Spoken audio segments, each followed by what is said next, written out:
Well, welcome to the Chapter 1, The Language of Algebra Review. This is going to be a thorough review for the Chapter 1 test, which is coming up very soon. What I have already written down are some sample problems similar to the problems that you're going to see on the actual test, except that the problems on the actual test are multiple choice.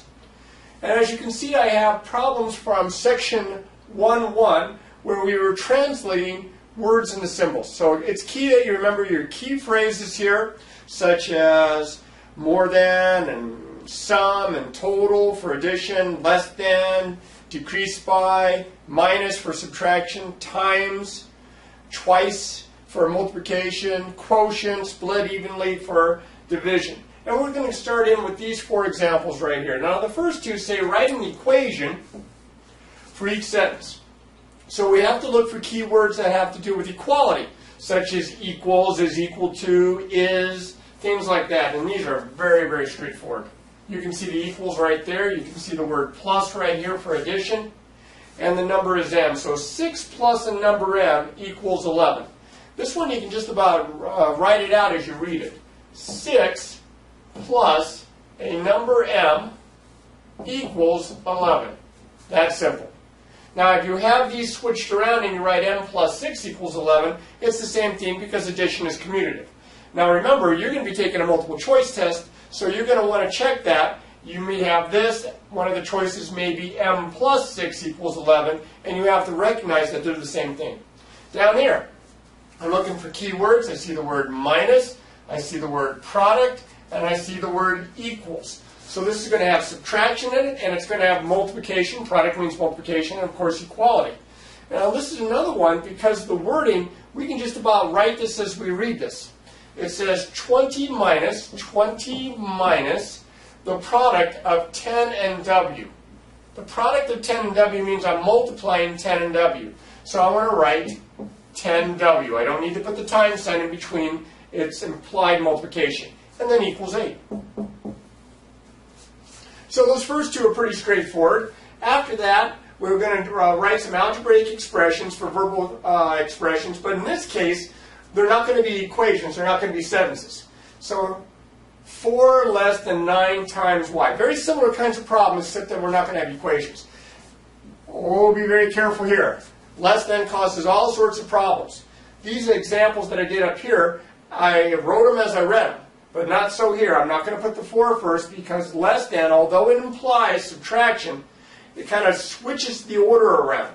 4 less than 9 times y is actually 9 times y, or 9y, minus 4. 4 less than means you're subtracting the 4 from the second part here. It's not how you read it from left to right that we write it. In this case, because less than is the one that switches the order around. Be very careful there. Now, more than does the same thing for addition, but again, with addition, it's commutative, so you have the order changed around. It's no big deal. Here you have the order changed around. It's a very big deal. The bottom one's a little bit tricky. Not terrible, but a little bit. I see the word sum, and I see the word quotient. Now, sum, of course, SUM means addition, and quotient means division. The sum of 2 and the quotient of R and S. So we're adding 2 to this quotient. I'm adding 2 to a quotient. Now I'm going to write my quotient as a fraction. That's how I'm going to write my division. The quotient of R and S. Because I'm going to write it as a fraction, the first thing I read is the numerator, the second thing I read is the denominator. So this is going to be R over S. And that's the first 4 problems. So we're going to try some more here, but I'm going to clear the board here first. So I'm going to get rid of this. Oh, that's much better. Right here it says find the value of each expression. Now, as you can see for these two examples, it's all arithmetic, so this depends on your order of operations. Parentheses first, multiplication, division from left to right, adding and subtracting from left to right. You may recognize that I left out exponents because we're going to talk about those later.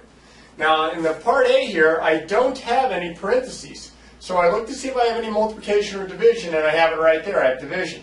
So this is the first step I'm going to do. I'm going to write 40 minus 5, because 25 divided by 5 is 5, plus 8. Now from there, since I'm all done with multiplication and division, I'm going to go to adding and subtracting from left to right. Now adding is not more important than subtracting. They're equally important, so I go left to right. So this is the first part.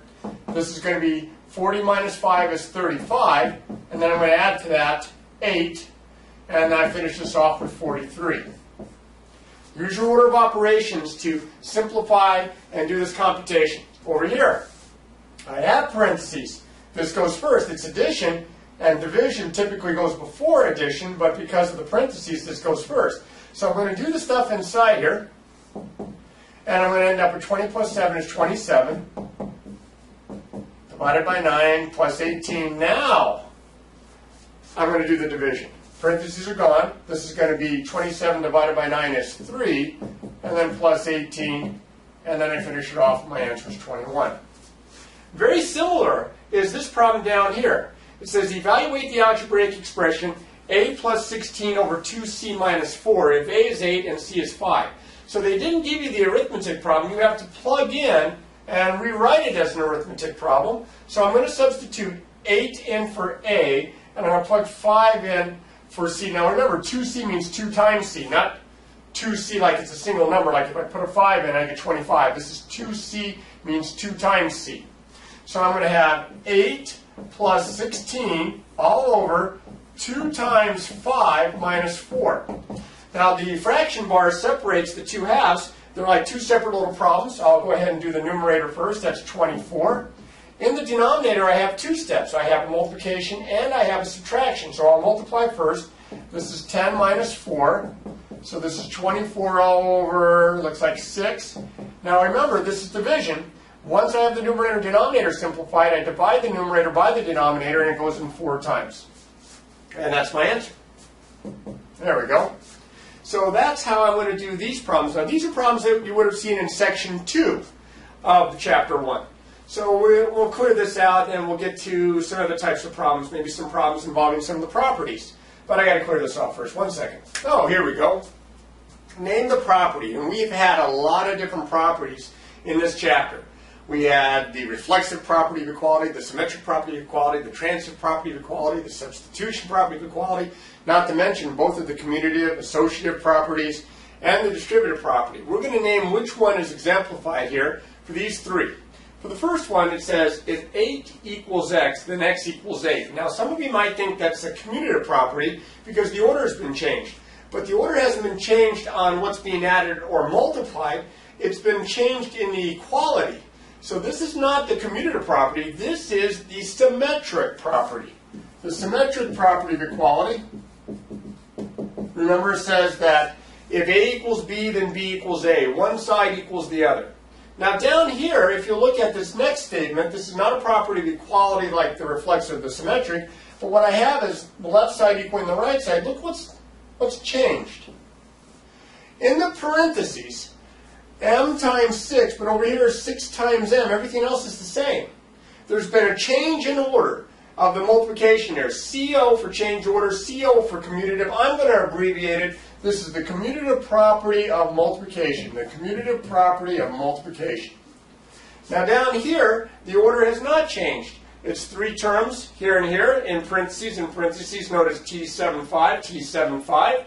It's not the commutative property here. Here it's the first 2 being added first. Here it's the last 2 being added first. This is the associative property. And because we're adding here, this is the associative property of addition. Okay? Now we'll do some simplification problems, but make sure you review all of your properties to keep those fresh in your head so you'll be ready for the test. All right, let me clear this off.